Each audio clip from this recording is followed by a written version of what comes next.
இந்த மாதிரி எல்லாம் பேச சொல்லி யாரா சொல்லி கொடுக்குறா? ஒருத்தனுக்கு கடவுள் ஒரு கொள்கை.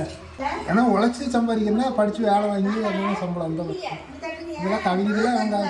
கவிதையெல்லாம் வேண்டாம். பிரபலமாகண்ணா நீங்கள் சினிமாக்குள்ளேயே நீங்கள் போன சினிமாவில் என்ன வேண்டாம் அதெல்லாம் நான் போகல. பாட முடியுமா ரஜினியாக ஆட முடியலன்னா அமிதாப் பச்சனாட்ட பார்க்க முடியும்னா. சரி, நான் ஒரு கவிதை சொல்கிறேன்.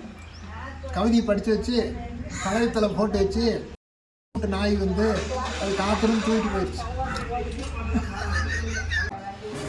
தமிழ் படித்தது காதொலிரும் குண்டலமும் கைக்கு வளையாவதும் கண்ணை மாறியும் நீதவி சிந்தாமனையும் மெல்லிடையில் மேலையும் சிலம்பாரியும் கோதலையும் திருவடியும் பொன்முடி தோழாமையும் ஒளிக்கூடி நீதி செங்கோலாய் திருக்குறளை தாங்கு தமிழ் நீடுவார்கள். கவியை சொத்தானந்த பாரதியார் பாடியிருக்காரு. அறம் எனப்பெறுவது யாதன கேட்டு மரவாதிகள் மண்ணுயிர்க்கெல்லாம் முடியும் உடைய முறையிலும் அது கண்டதிலும் தான் மணிநாளில் சொல்லப்பட்டிருக்காரு. என்னென்ன இலக்கியத்தில் என்னென்ன சொல்லப்பட்டிருக்கு.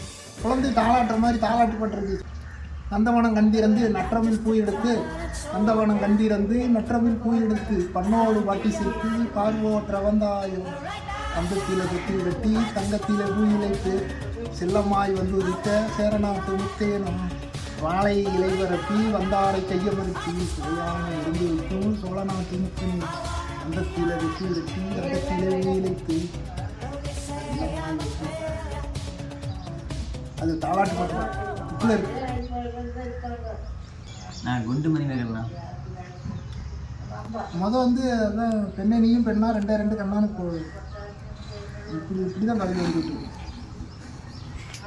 செந்தமிழ சீர்வாக்கும் நந்தா விளக்கணை நாயியே முந்தை மொழிக்கெல்லாம் மூத்தவளை மூவேந்தர் அன்பே எழில்மகவே எந்த மொழி ஈரும் நீ மெய்யும் நீ ஓங்கரமாம் பயிரும் நீ இன்பம் நீ அன்பு தரும் நீ பேரும் நீ காதல் நீ ஈசன் அடிக்குனால் ஆரம் நீ யாவும் நீயே. பாடியவர் யாரு? சொல்லியவர் யாருன்னா யாருன்னு சொல்லிட்டா அரங்கன் கண்டும் வஞ்சி காண்டம் மதுரை காண்டம். சிலப்பதிகாரத்தில் வேறு 4 காண்டம் வருது. அது ரெண்டும் கொஞ்சம் கன்ஃபியூஷனாக இருக்குது.